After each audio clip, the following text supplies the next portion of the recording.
Bhojpuri actress Akshara Singh ने आज खुद को बेगूसराय के कोर्ट में सरेंडर कर दिया है और ये मामला 2023 का था। आज अक्षरा सिंह जी को आना पड़ा बेगूसराय कोर्ट में। शिवेश मिश्रा के साथ उनका स्टेज प्रोग्राम होता है और स्टेज से उनको 2.5 घंटे का करना था, जिनमें वो 5 लाख रुपया चार्ज करती हैं। लेकिन 2.5 घंटे का स्टेज शो ना करके वो मात्र आधे घंटे में वहां से गुस्सा होकर चली जाती हैं, जबकि गुस्सा होने का कारण कुछ कंट्रोवर्सी होता है और वो आधे घंटे में ही घर चली जाती हैं। स्टेज शो नहीं करती हैं 2.5 घंटा और इसी मामले पे उनपे एफआईआर दर्ज हो जाता है और फिर उसी मामले में खुद को बेगूसराय के कोर्ट में सरेंडर करती हैं। सरेंडर करने के बाद जमानत का याचिका भी किया जाता है और कोर्ट उनको राहत देती है, यानी कि जमानत उनको मिल जाता है। लेकिन जमानत मिलने के बाद अक्षरा सिंह का एक फेसबुक पे पोस्ट आता है, बड़ा ही लंबा चौड़ा, जो कुछ इस प्रकार से होता है। मैं आपको पढ़ के सुनाता हूँ, सुनिएगा। इल्जाम की उंगली हर बार मुझ पे उठा दो, हर मोड़ पे सिर्फ लांछन लगा दो, मेरी खामोशी को भी तोहमत समझा दो, मुस्कुराया और उस मुस्कुराहट में भी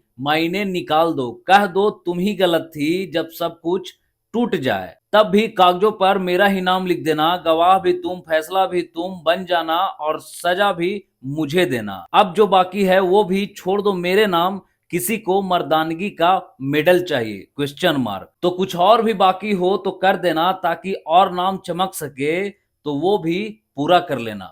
बताइए, इस तरीके का अक्षरा सिंह का पोस्ट आता है फेसबुक पे और शिवेश मिश्रा का कुछ इस प्रकार से प्रतिक्रिया होता है फेसबुक पर। आज अक्षरा सिंह जी को आना पड़ा बेगूसराय कोर्ट में और ये सारा मामला सिर्फ इसलिए होता है क्योंकि ये 5 लाख रुपए ली थी 2-2.5 घंटे स्टेज शो करने का और वो नहीं करती हैं, आधे घंटे में चली जाती हैं, वो भी माइक को पटक कर, जो माइक 80,000 का होता है।